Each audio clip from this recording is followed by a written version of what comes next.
Hello everyone. Previous lectures में कुछ important term देखे थे, उसको और आगे बढ़ाते हैं। सबसे पहले हम क्या करेंगे, उस डाटा को कलेक्ट करेंगे, एक टेबल के फॉर्म में फिल अप करेंगे। ओके, तो हमारे पास जो ये टेबल है, जैसा कि हम देख रहे हैं नीचे एक टेबल हम बना के भी रखे हैं। इस टेबल में हम उस डाटा को फिल करेंगे। जैसे कि हमारा पहला क्या है, ग्रेड ऑफ स्टील। सबसे पहले ग्रेड ऑफ स्टील, जो हम लोग जनरली तीन ही यूज करते हैं, जैसे कि माइल्ड स्टील यानी Fe250। नंबर वन ये हो गया, नंबर टू हो गया Fe415 एंड नंबर थ्री हो गया Fe500। इस तीनों स्टील का जो है क्या है, एल स्ट्रेस कितना होता है, डेट इज Fy। यदि माइल्ड स्टील है 250 है तो इसका एल स्ट्रेस क्या होगा, 250 मेगा पास्कल। यहाँ पर हम मेंशन कर देते हैं इन मेगा पास्कल में। Fe415 का कितना होता है, 415 मेगा पास्कल। 500 का 500 मेगा पास्कल। क्लियर।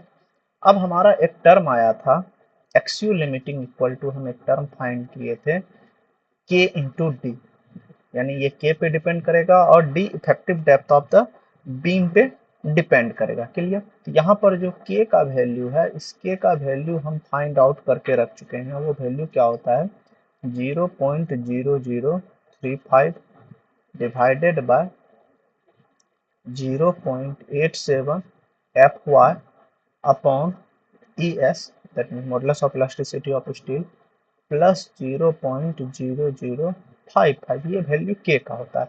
अब इसमें ई का वैल्यू हम जानते हैं क्या होता है, 2 इंटू 10⁵ ES का वैल्यू मेगा पास्कल। Fy का वैल्यू चेंज होगा, different different grade of steel के लिए ये क्या होगा, डिफरेंट होगा। यानी यहाँ से हम क्या कर रहे हैं, इस टेबल में के का वैल्यू लिखना चाह रहे हैं।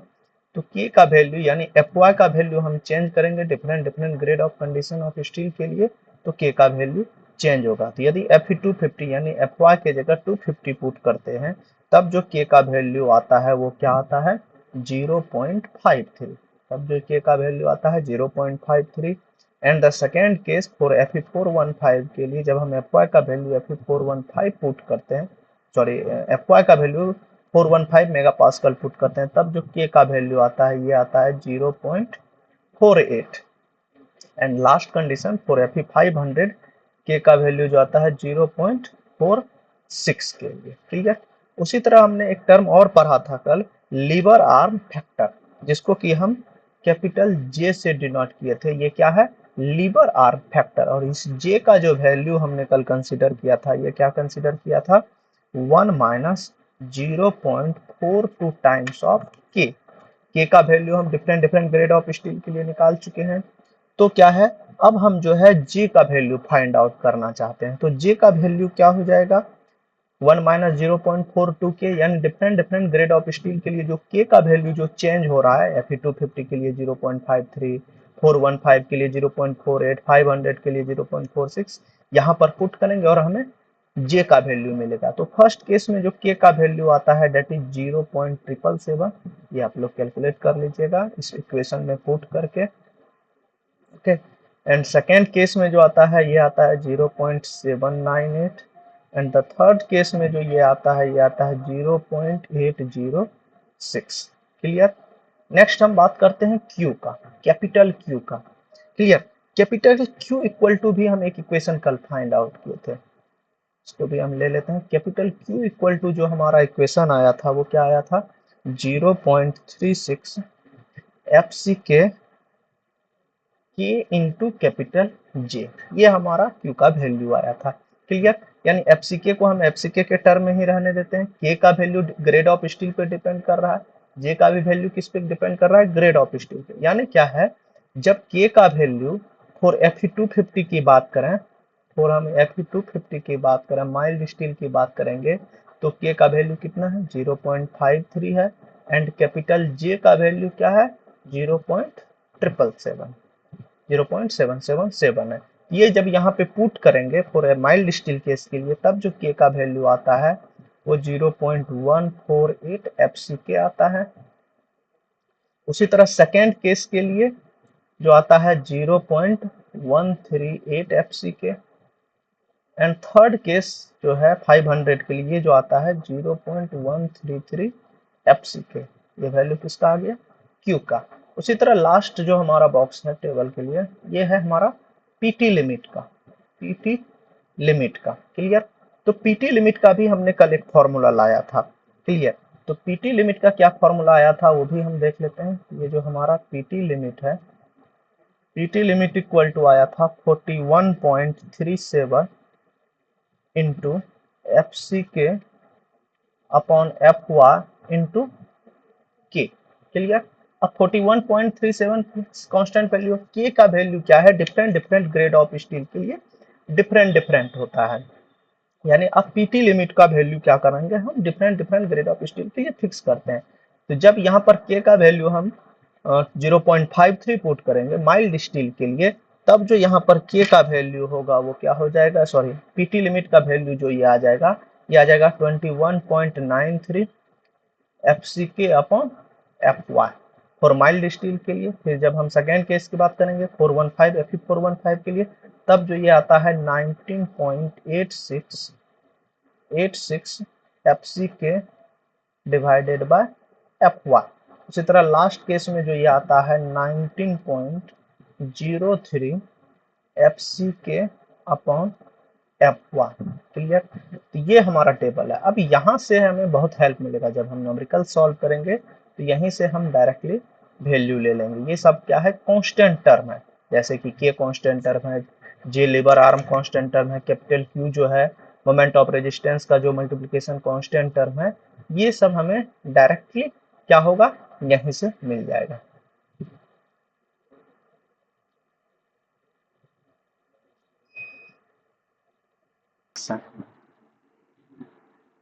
हमारा टॉपिक है type of section, clear.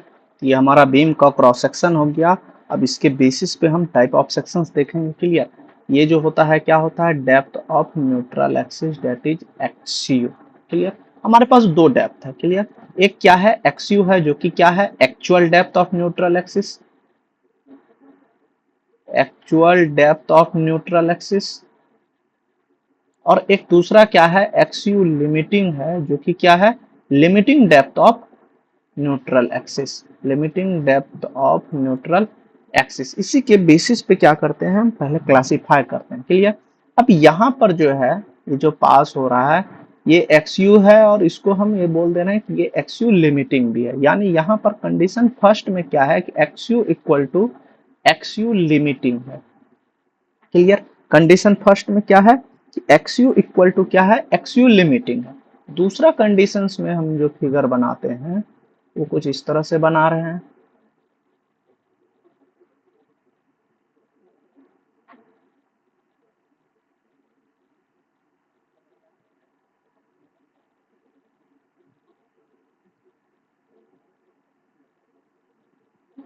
Clear. दूसरा कंडीशन में क्या है कि ये जो अब हमारा है यहाँ पर ये एक्सयू आ गया, एक्सयू लिमिटिंग फिक्स, ये एक्सयू आ गया। दैट मीन्स दूसरा कंडीशन में क्या है कि एक्सयू जो है वो क्या है, लेस देन एक्सयू लिमिटिंग है, दूसरा कंडीशन में। तीसरा कंडीशन एक और हम कंडीशन ले रहे हैं, ये जो कंडीशन है हमारा,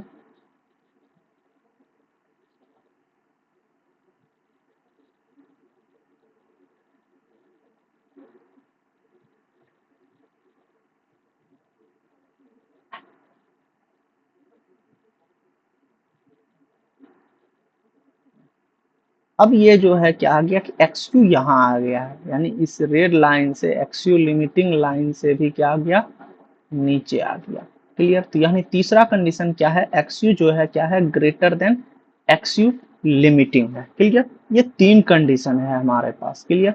तो पहला कंडीशन जो है एक्सयू इक्वल टू एक्सयू लिमिटिंग है, इसी को बोलते हैं बैलेंस्ड सेक्शन, इसी को क्या बोलते हैं, बैलेंस्ड सेक्शन, क्लियर। और दूसरा कंडीशन जो है जब हमारा एक्सयू एक्सयू लिमिटिंग से लेस है, इसको हम लोग बोलते हैं under reinforced section, under reinforced section. और तीसरा कंडीशन जब एक्सयू एक्सयू लिमिटिंग से मोर है, तब इसको बोलते हैं over reinforced section,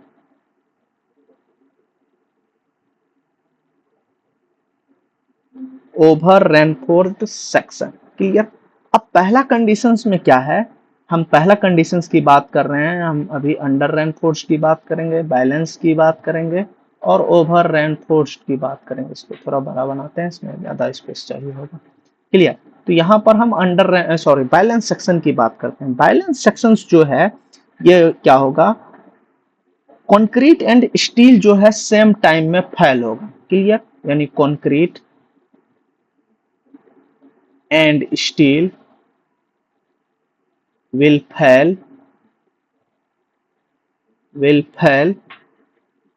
at same time, will fails at same time। Clear. यानी यहाँ टेंशन में जो हम यहाँ पर स्टील दिए होंगे टेंसाइल फोर्स को रेजिस्ट करने के लिए, ये और कंक्रीट जो हमारा कंप्रेशन जोन में ये जो कंक्रीट है ये क्या रहा होगा, ये दोनों क्या होगा, सेम टाइम में फैल होगा। दैट मीन्स क्या है कि फैल ये कब होगा, जब हमारा कंक्रीट का और स्टील का जो मैक्सिमम स्ट्रेंथ है, जो परमिसिबल स्ट्रेस है, परमिसिबल स्ट्रेंथ की बात करते हैं, वहां पर अचीव होगा। दैट मीन्स क्या होगा कि permissible strength of concrete and steel achieved at same time। तभी तो दोनों फैल होगा, जब तक परमिसिबल स्ट्रेस तक पहुंचेगा नहीं तब तक फैल्यू हो नहीं सकता। क्लियर। ये क्या है, पहला केस है हमारा। क्लियर। दैट मीन्स इसमें जो होगा area of steel and area of जो कंक्रीट रहा होगा वो क्या रहा होगा, इक्वल रहा होगा, equivalent area of steel. Clear. यानी यहाँ पर क्या होगा, फैल्यूर्स जो है, इसी फैल्यूर को हम लोग क्या बोलते हैं, बैलेंस सेक्शन। यानी फैल्यूर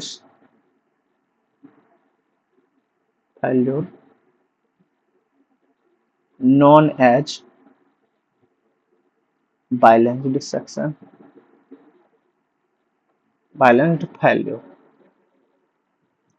क्लियर। दूसरा कंडीशंस में क्या होगा, जो पर हम बात कर रहे हैं सबसे पहले concrete and steel wills fail, इसमें था बैलेंस में था। अब दूसरा कंडीशंस का जो फिगर्स आप देख रहे हैं, ये फिगर में थोड़ा सा चेंजमेंट है। क्लियर। दूसरा फिगर में क्या है, चेंजमेंट है। यानी यहाँ पर क्या है, आप देख रहे हैं टेंशन जोन का क्या है, एरिया जो है थोड़ा सा आपको लार्ज दिख रहा है, कंप्रेशन जोन का जो एरिया है ये आपको थोड़ा सा स्मॉल दिख रहा है। क्लियर। यानी यहां पर क्या होगा, ये जब हमारा एक्सयू जो है एक्सयू लिमिटिंग से लेस हो जाएगा, तब जो हमें स्टील रिक्वायर्ड होगा, स्टील रिक्वायर्ड जो होगा, यानी एरिया ऑफ स्टील एरिया जो है ये क्या हो जाएगा, as compare to balance section घट जाएगा। और यही चीज ओवर रेनफोर्स में बात करें, यानी एरिया ऑफ स्टील एएसटी जो है as compare to balance section क्या होगा, मोर हो जाएगा। अब यहाँ पर क्या है, एक्सयू जो है एक्सयू लिमिटिंग से लेस है, यानी परमिसिबल स्ट्रेंथ ऑफ स्टील जो है वो क्या होगा, लेस हो जाएगा। यानी यहाँ पर क्या हो जाएगा, permissible strength of steel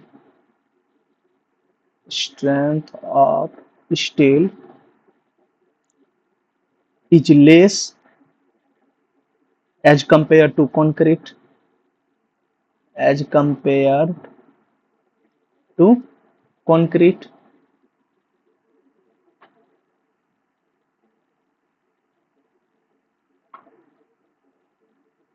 as compare to concrete. Clear. अब क्या होगा, ये जो है हमारा परमिसिबल स्ट्रेंथ ऑफ स्टील जो है कॉन्क्रीट के कंपैरिजन में कम हो जाएगा। और यही चीज यहां पर बात करें तो क्या हो जाएगा, permissible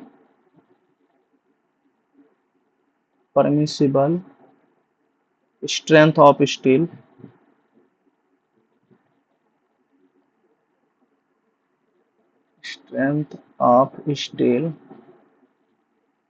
is more as compared to concrete।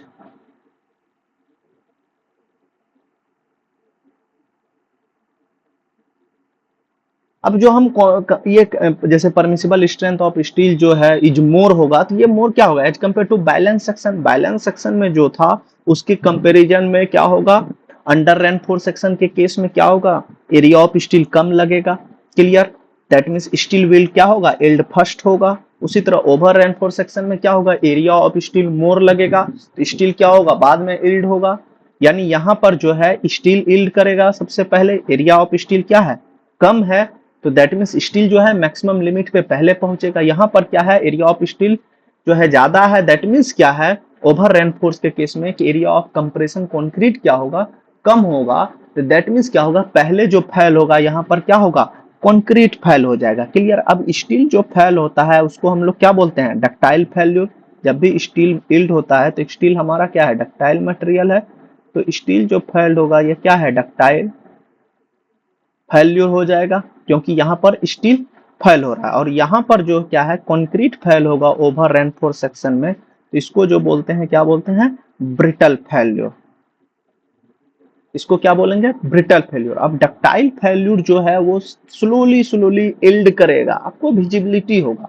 लेकिन ब्रिटल फेल्यूर जब भी होगा ये क्या होगा, कॉन्क्रीट फेल होगा। और ब्रिटल फेल्यूर क्या होता है, सडन फेल्यूर होता है। ब्रिटल फेल्यूर क्या होता है, सडन फेल्यूर होता है। यानी जब भी सडन फेल्यूर होगा तो हमारा स्ट्रक्चर क्या हो सकता है, सेफ नहीं होगा।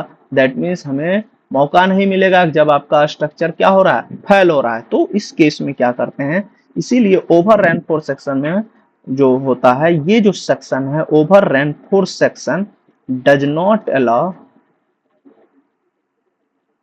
ओवर रेनफोर्स सेक्शन जो है ये क्या है, अलाउ ही नहीं है।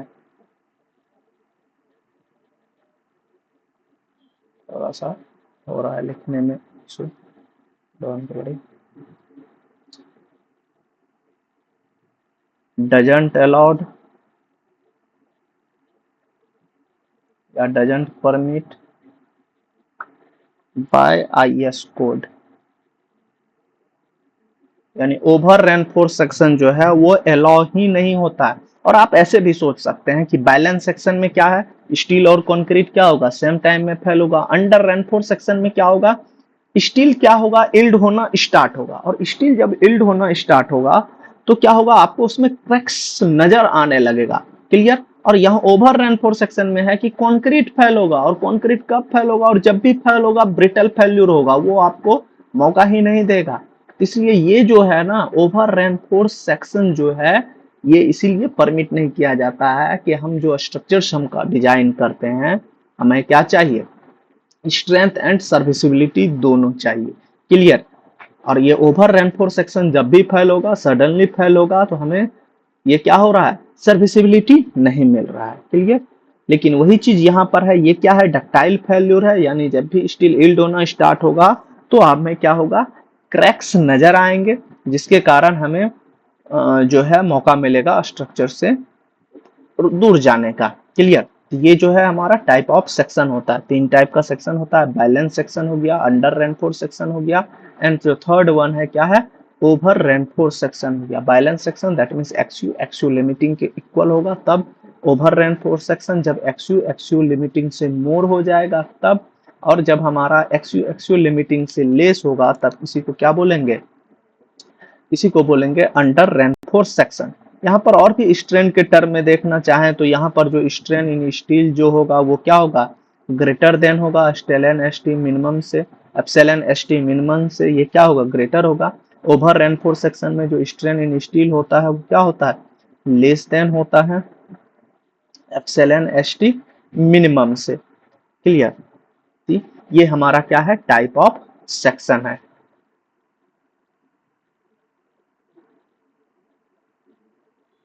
थोड़ा सा और डिस्कस करते हैं।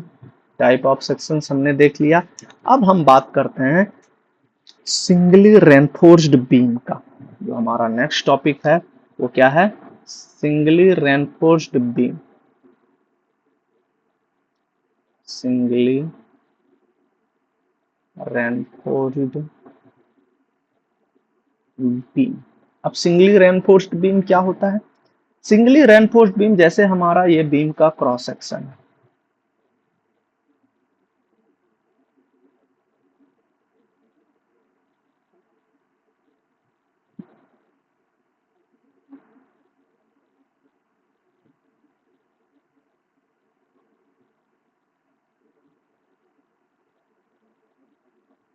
क्लियर। ये बीम का क्रॉस सेक्शन है और इसमें हम क्या कर रहे हैं, स्टील देते हैं। टेंशन जोन में हम क्या करते हैं, यहाँ पर ये स्टील दे रहे हैं, जो भी नंबर्स में रिक्वायर्ड आ रहा है वो आपने यहाँ पर स्टील दिया।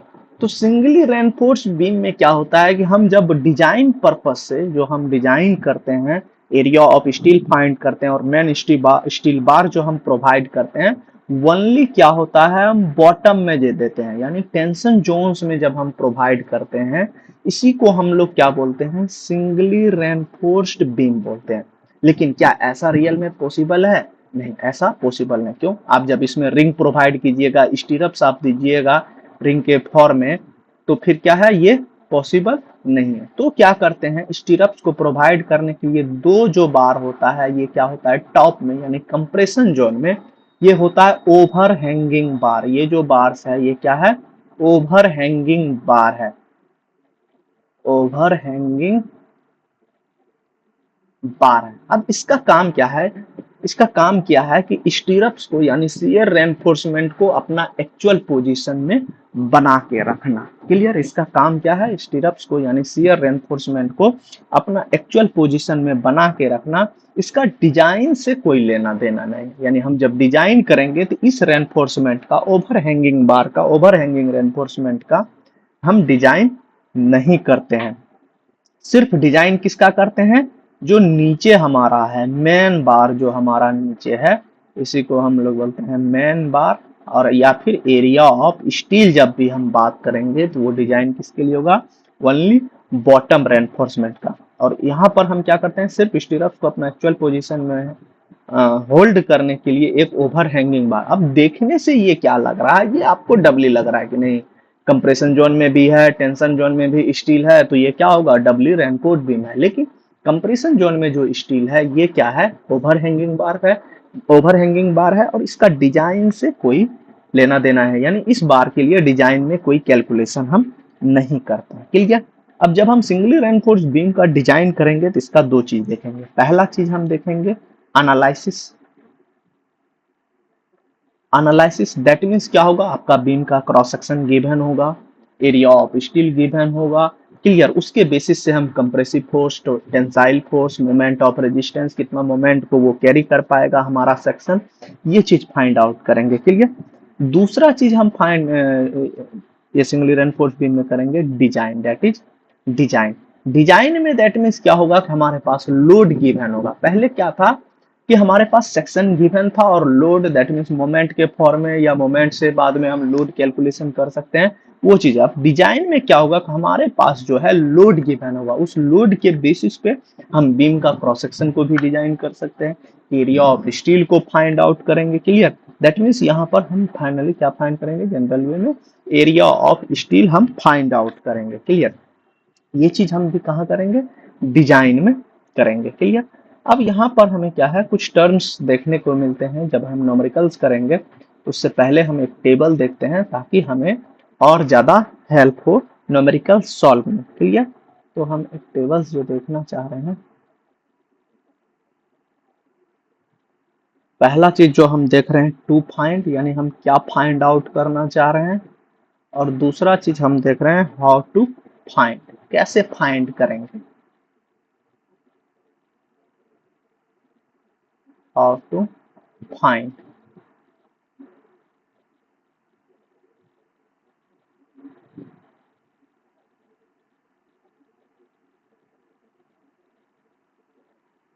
क्लियर? नंबर वन की बात करते हैं। नंबर वन की बात करना चाह रहे हैं, हम फाइंड आउट करना चाह रहे हैं एक्स यू। एक्स यू याद करिए, जब हमने कंप्रेसिव फोर्स और टेंसाइल फोर्स पढ़ा था तो इक्विलिब्रियम कंडीशन के लिए क्या होगा, C equal to T, C equal to T. पहला चीज ये हो गया, एक्स यू कैसे फाइंड करेंगे। दूसरा चीज हम इसी तरफ फिर देखना चाह रहे हैं, थोड़ा सा लाइन खींच लेते हैं कुछ कुछ पहले।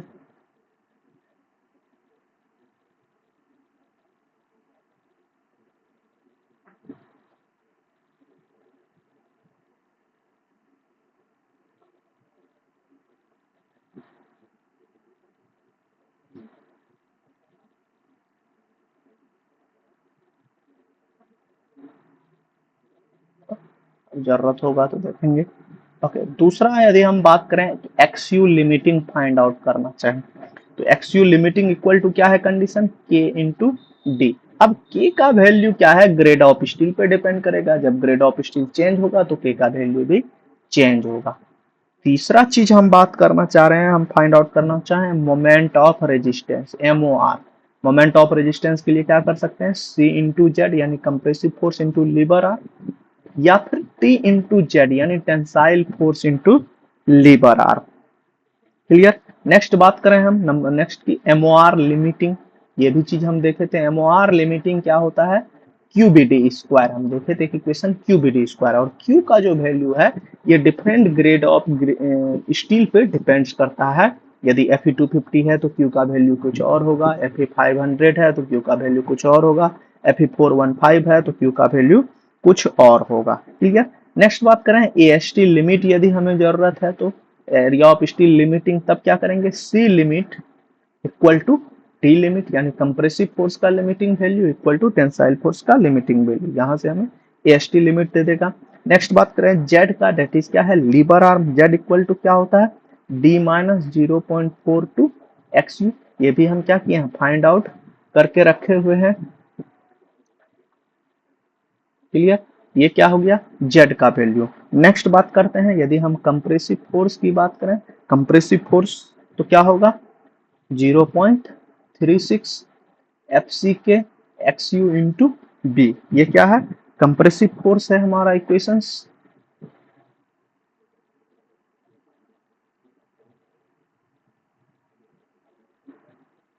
नेक्स्ट टेंसाइल फोर्स की बात करें तो क्या होता है tensile force 0.87 FY AST area of steel, यहां से हमें क्या दे देगा टेंसाइल फोर्स दे देगा।